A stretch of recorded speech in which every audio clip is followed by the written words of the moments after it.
On va commencer par le commencement. On va commencer par lire ce verset. C'est ce verset que ces pharisiens utilisent pour essayer de présenter au monde un Dieu tyrannique, un Dieu oppresseur, un Dieu rabat-joie. Je dis donc dans 1 Timothée chapitre 2, je veux que les femmes vêtues d'une manière décente, avec pudeur et modestie, ne se parent ni de tresses, ni d'or, ni de perles, ni d'habits somptueux, mais qu'elles se parent de bonnes œuvres comme il convient à des femmes qui font profession de servir Dieu. 1 Timothée chapitre 2, versets 9 à 10. Alors dans ce passage, l'apôtre Paul ne nous interdit pas du tout de porter des tresses, de l'or, des perles, des habits somptueux et tout le reste, mais il est simplement en train de vouloir nous dire ici que quand on t'observe, toi sœur en Christ, quand on t'observe, toi servante de Dieu, ce qui frappe en premier ne doit pas être ton apparence, c'est-à-dire tes bijoux, ton maquillage ou tout le reste, mais ce qui frappe le plus quand on t'observe, c'est tes bonnes œuvres. C'est simplement ce que l'apôtre Paul a voulu dire ici. Et la preuve, c'est que... C'est ça, nous avons tous regardé cette vidéo dans laquelle elle commence en disant on va commencer par ce verset. Donc on va commencer par ce verset que les pharisiens utilisent pour nous présenter un Dieu tyrannique, oppresseur et rabat-joie. Donc frères et sœurs, nous avons déjà vu premièrement que elle ne veut pas laisser les bijoux, la parole dit A et dit B. Et deuxièmement, nous constatons qu'elle blasphème. Donc pour elle, Dieu devient rabat-joie, Dieu devient tyrannique, Dieu devient oppresseur, parce qu'il demande à ses enfants de ne pas se parer d'ornements. Donc, écoutez le blasphème, frères et sœurs. Écoutez le blasphème. Donc, Dieu devient tyrannique, il devient oppresseur, il devient rabat-joie, parce qu'il demande à ses enfants de ne pas se parer d'ornements. Écoutez le blasphème. Nous avons premièrement la manipulation. Là, c'est encore le blasphème. Là, c'est le blasphème. Et je suis sûr qu'il y a beaucoup de sœurs qui ne connaissent pas, donc qui ne savent pas que c'est un blasphème, qui ont répété ça. Comme elles aiment répéter. Vous ne voulez pas lire la Bible, vous voulez répéter ce que vous écoutez. Comme des enfants de 2 ans. Frères et sœurs. Écoutez. Dieu devient tyrannique, Dieu devient oppresseur, Dieu devient rabat-joie, parce qu'il dit à ses enfants de ne pas se séparer d'ornements. Frères et sœurs. Et elle a donné le passage, donc elle a donné le passage donc, dans 1 Timothée, chapitre 2, verset 9. Donc elle a lu, mais quand je respecte son passage, allez, regardons. 1 Timothée, chapitre 2, verset 9, quand je respecte son passage, ça n'arrive pas là jusqu'à la fin. Ça n'arrive pas jusqu'à la fin. Je ne sais pas quelle application elle utilise, je dis à jouer avec les versets. Regardez, allez regarder sa vidéo. Elle a dit, voilà le passage dans 1 Timothée chapitre 2 verset 9. Voilà, j'ai respecté son passage, 1 Timothée chapitre 2 verset 9, ça s'arrête à somptueux. Comme je dis à jouer avec les Écritures. Mais lorsque j'ajoute le verset 10, ça arrive. Regardons.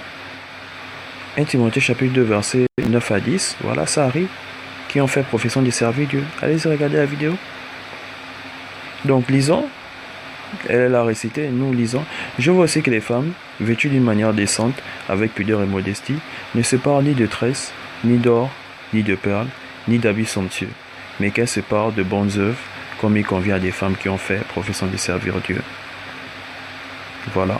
Donc après avoir récité cela, elle vous dira que ici l'apôtre Paul ne nous interdit pas de porter des bijoux et autres, mais écoutez maintenant, c'est que vous avez écouté, donc ici l'apôtre Paul ne nous interdit pas de porter de bijoux et autres, mais il est simplement en train de nous dire que quand on te voit, sœur en Christ, quand on te voit, ce qui frappe en premier, ne doit pas être tes bijoux, mais... Ah, ça... Frères et sœurs, avant de revenir sur ça, faire la lumière, si pour vous l'apparence ne compte pas, c'est à votre niveau, mais on reconnaît une prostituée à des kilomètres. On reconnaît une prostituée à des kilomètres par son accoutrement. À des kilomètres par son accoutrement. Et je dis encore, si vous imitez le style d'une prostituée, donc c'est un exemple simple que je prends, on va vous confondre à une prostituée. Je vous le dis clairement. Donc, on reconnaît une prostituée à des kilomètres. On reconnaît une prostituée à des kilomètres. Bon, maintenant, je sais qu'il y a des personnes, il y a des personnes sensibles, donc des suiveuses, si je peux dire ça comme ça, des suiveuses. Elles ont vu, oh non, j'apprécie, voilà, elle a des belles formes, nanana. Allez, tu vas copier le style. Quand tu copies ce style, mais celui qui est... On connaît, ça saute aux yeux. Donc, si tu imites le style vestimentaire d'une prostituée, on va te confondre à une prostituée. C'est clair. On te confondra à une prostituée.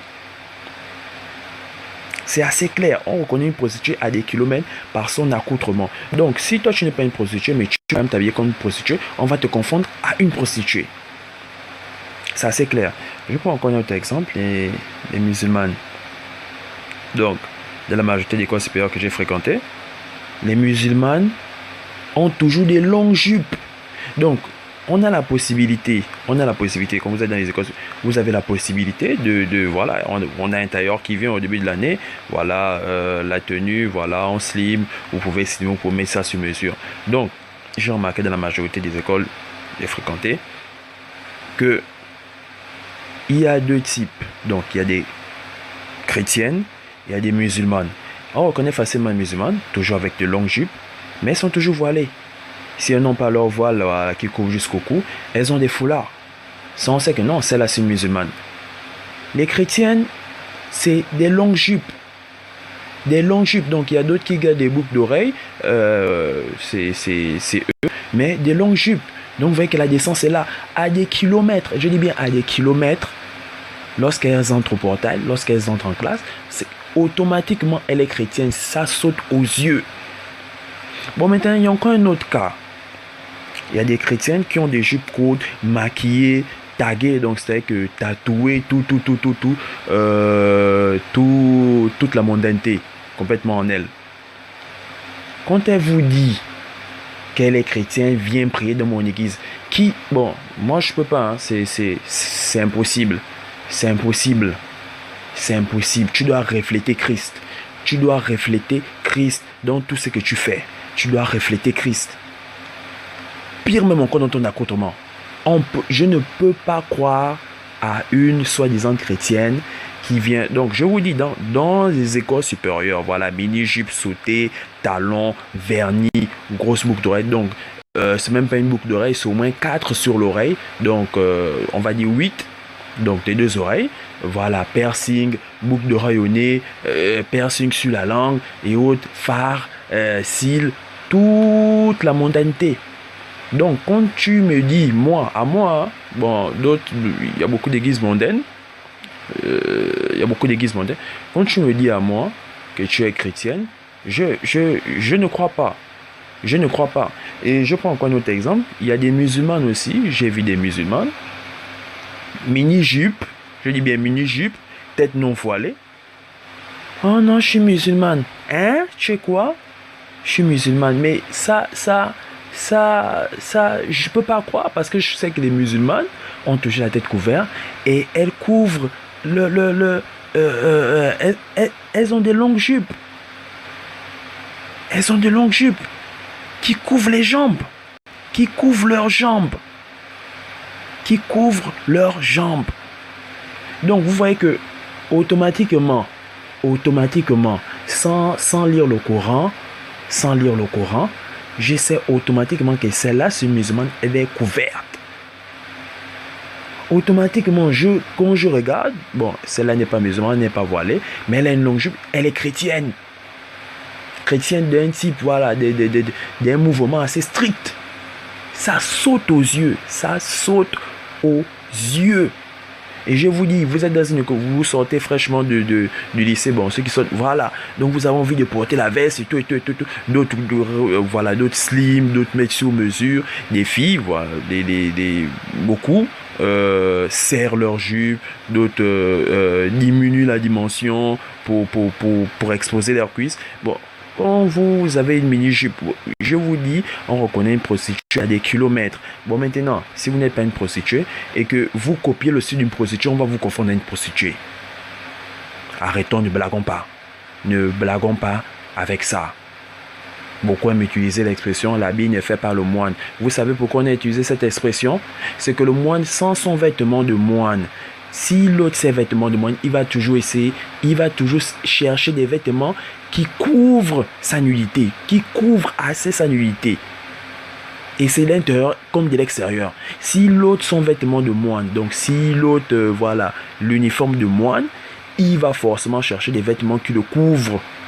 Donc il va chercher à adapter, voilà. Il va chercher à cacher ses jambes et autres. Vous aimez utiliser cette expression. L'habit ne fait pas le moine. Vous n'avez jamais compris cette expression.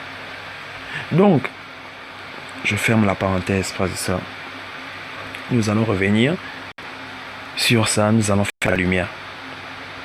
Et je tiens d'abord à ajouter le verset 11. Écoutez ce qui est dit dans le verset 11. 1 Timothée chapitre 2 verset 11.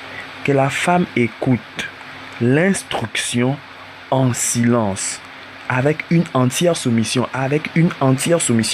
Paul sait pourquoi il dit cela. Il sait pourquoi il dit cela. Il sait. Pourquoi il n'a pas dit que l'homme écoute? Pourquoi il n'a pas dit? Il y a aussi des hommes rebelles. Donc, que la femme écoute l'instruction en silence, avec une entière soumission. Il sait pourquoi il a dit. Il sait pourquoi il le dit. Donc, frères et sœurs, nous allons faire la lumière sur cela. Donc, pour faire la lumière sur cela, nous allons revenir donc, dans 1 Timothée chapitre 2. 1 Timothée chapitre 2, au verset 6 à 7. Vous allez comprendre beaucoup de choses. Donc, allons-y. 1 Timothée chapitre 2, verset 6 à 7. Donc, je voulais aller même encore au verset 1, mais bon, je sais que beaucoup... voilà. Qui s'est donné lui-même en rançon pour tous? Nous savons que c'est le Christ. C'est là le témoignage rendu en son propre temps et pour lequel j'ai été établi prédicateur et apôtre. Nous savons qui parle. Je dis la vérité, je ne mens pas. Chargé d'instruire les païens dans la foi et la vérité.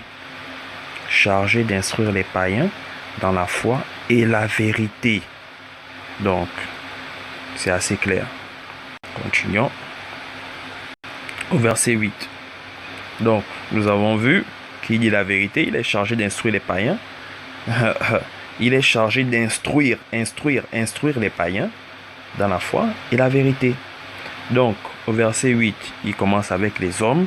Je veux. Donc, il veut.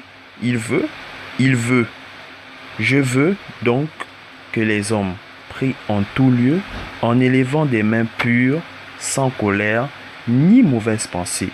Je veux, donc il veut. Nous avons vu au verset précédent, donc au verset 7, chargé d'instruire les païens dans la foi et la vérité. Donc, c'est sa charge. Il a été établi. Donc, pour lesquels j'ai été établi prédicateur, verset 7, pour lesquels j'ai été établi prédicateur et apôtre. Je dis la vérité, je ne mens pas. Chargé d'instruire les païens dans la foi et la vérité. Ah, c'est les versets qui précèdent le verset 8. Bon, maintenant, il commence son enseignement. Je veux donc que les hommes prient en tout lieu, en élevant des mains pures, sans colère, ni mauvaise pensée. Donc là, il s'adresse aux hommes, premièrement. Et il s'est adressé aux hommes sur un seul verset. Écoutons maintenant, il va s'adresser aux femmes. 1 Timothée, chapitre 2, verset 9. Je veux aussi, donc il a dit pour les hommes, je veux donc que les hommes. Bon là maintenant aux femmes, il dit je veux aussi. Donc ce qu'il a dit aux hommes, on va encore interpréter ça comme, vous allez interpréter ça comme vous voulez. Ça c'est vous là-bas. Bon maintenant, au verset 9, je veux aussi que les femmes vêtues d'une manière décente. Donc il veut que les femmes soient vêtues d'une manière décente. ça ne s'arrête pas là. Avec pudeur, ça ne s'arrête pas là. Et modestie, donc c'est ça là qu'il veut. Que les femmes soient vêtues d'une manière décente, premièrement, avec pudeur, deuxièmement, et modestie, troisièmement. Bon, maintenant, voilà ce qu'il ne veut pas. Voilà ce qu'il ne veut pas. Il est chargé d'instruire les païens, nous avons vu au verset 7. Chargé d'instruire les païens dans la foi et la vérité. Je veux aussi, donc c'est ce qu'il veut, que les femmes soient vêtues d'une manière décente, premièrement, avec pudeur, deuxièmement, et modestie. C'est ça là qu'il veut. Voilà maintenant ce qu'il ne veut pas. Ne se pare ni de tresses, c'est physique. Il n'y a pas d'allégorie là. Ne se pare ni de tresses, ni d'or, ni de perles, ni d'habits somptueux.